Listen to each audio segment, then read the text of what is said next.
Hello students. तो आशा है आपने यहाँ तक पाठ को अच्छी तरह पढ़कर सुनकर अच्छे से समझा होगा। तो देखिए, अब तक हम यहाँ तक पढ़ चुके कि जैसे ही उमा आती है, वो गाना गाकर सुनाती है, उसकी आंखें शंकर की आंखों से मिलती हैं, तो एकदम चौंक कर वो चुप हो जाती है।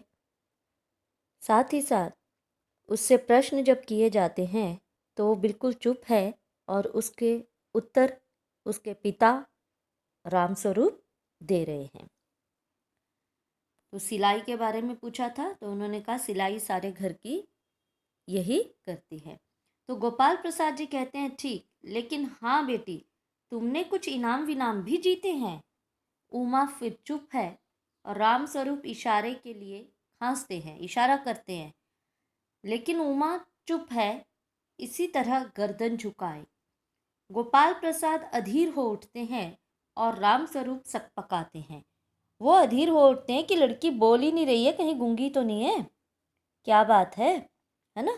तो इसलिए वो एकदम सकपका जाते हैं, घबरा जाते हैं। तो रामस्वरूप जवाब दो उमा, गोपाल प्रसाद से। हाँ हाँ, जरा शर्माती है, इनाम तो इसने। गोपाल प्रसाद फिर कहते हैं जरा रूखी आवाज में, अब थोड़ा सा उसको थोड़ा सा गुस्सा आता है, जरा इसे भी तो मुंह खोलना चाहिए। तो रामस्वरूप कहता है उमा देखो, आप क्या कह रहे हैं, जवाब दो ना, मतलब देखो ये क्या कह रहे हैं, जवाब दो। उमा हल्की लेकिन मजबूत आवाज में, ठीक है, आवाज धीरे है लेकिन बिल्कुल मजबूत है, डरी हुई नहीं। क्या जवाब दूं बाबूजी, जब कुर्सी मेज बिकती है तब दुकानदार कुर्सी मेज से कुछ नहीं पूछता, सिर्फ खरीदार को दिखला देता है। पसंद आ गई तो अच्छा है, वरना।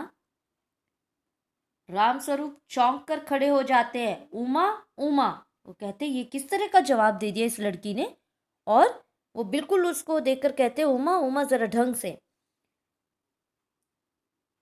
उमा अब मुझे कह लेने दीजिए बाबूजी, ये जो महाशय मेरे खरीदार बनकर आए हैं, इनसे ज़रा पूछिए कि क्या लड़कियों के दिल नहीं होता, क्या उनके चोट नहीं लगती, क्या बेबस भेड़ बकरियां हैं जिन्हें कसाई अच्छी तरह देखभाल कर।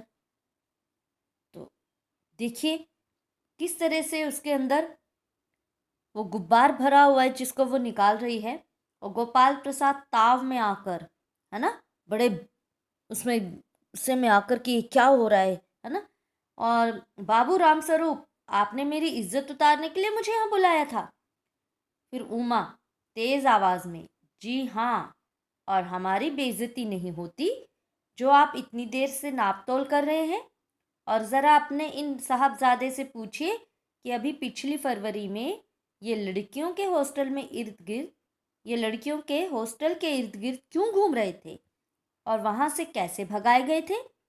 शंकर क्या कहता है, उसको लगता है कि मेरी तो पोल खुल रही है, तो वहां से कैसे भगाए गए थे। तो वो शंकर फिर देखता, बाबूजी चलिए, अब वो चलने को कहता है ना।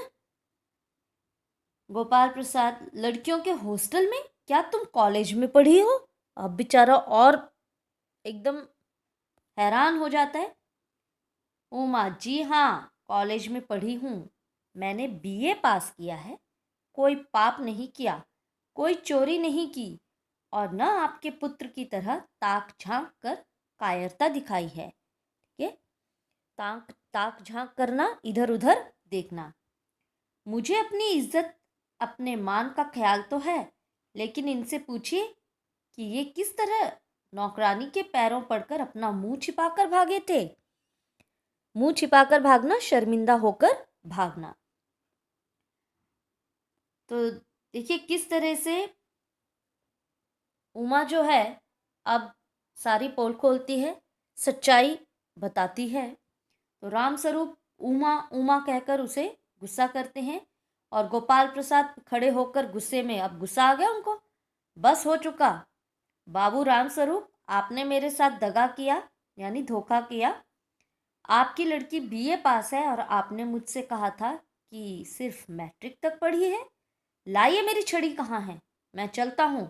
वो बेंच ढूंढकर उठाते हैं। बीए पास। उफ, गजब हो जाता। झूठ का तो कुछ ठिकाना झूठ का भी कुछ ठिकाना है। आओ बेटे, चलो दरवाजे की ओर बढ़ते हैं। तो उमा फिर जवाब देती है, जी हाँ जाइए, ज़रूर चले जाइए, लेकिन घर जाकर ज़रा यह पता लगाइएगा कि आपके लाडले बेटे की रीढ़ की हड्डी भी है या नहीं, यानी बैकबोन। बैकबोन मतलब उसका खुद का चरित्र नहीं है।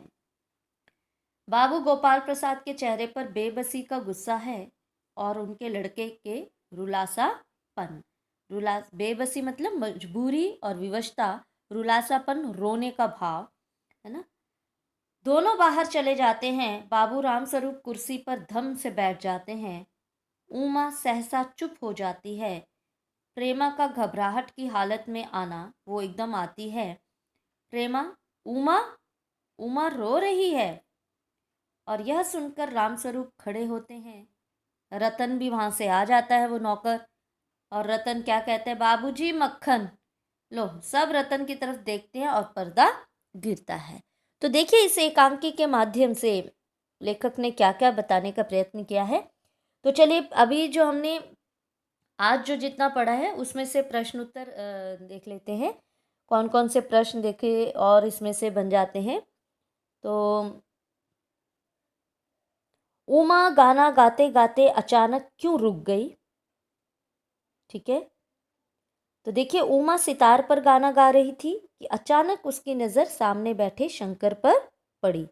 वह शंकर को देखते ही पहचान गई कि यह वही लड़का है जो उनके हॉस्टल के बाहर लंपटों की तरह घूमता रहता है और हॉस्टल की नौकरानी से पिट भी चुका है। लोगों ने इसे पीटते पीटते इसकी रीढ़ की हड्डी तोड़ दी थी। ऐसे लड़के के सामने गाना गाना उसे अपना अपमान प्रतीत हुआ, इसलिए उसने अचानक गाना रोक दिया। अच्छा, दूसरा प्रश्न देखिए, उमा किसकी तुलना मेज कुर्सी से करती है और क्यों करती है? ठीक है, तो उमा अपनी और अपने जैसी लाचार लड़कियों की तुलना मेज कुर्सी से करती है।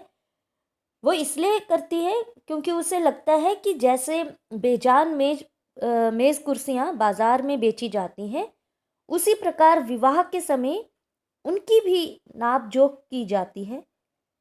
लड़की को देखने आए लोग लड़की से अपमानजनक सवाल करते हैं। लड़की के माँ बाप भी उसे बिकने योग्य बनाने के लिए उसके गुणों को बढ़ा चढ़ाकर कहते हैं और दोषों को छिपाते हैं। तो बेचारी लड़की का कोई महत्व नहीं होता, उसे बेजान पदार्थ माना जाता है, मानो उसे कोई चोट ना लगती हो। तो देखिए किस तरह से उसने अपने दुख दर्द को बयान किया। ठीक है, और अब उमा किसकी इज्जत उतारती है यहाँ पर? तो वह उमा जो है, जो उसे देखने आए गोपाल प्रसाद तथा शंकर की इज्जत उतारती है। क्यों? क्योंकि उमा को गोपाल प्रसाद के व्यवहार में अपना अपमान प्रतीत होता है।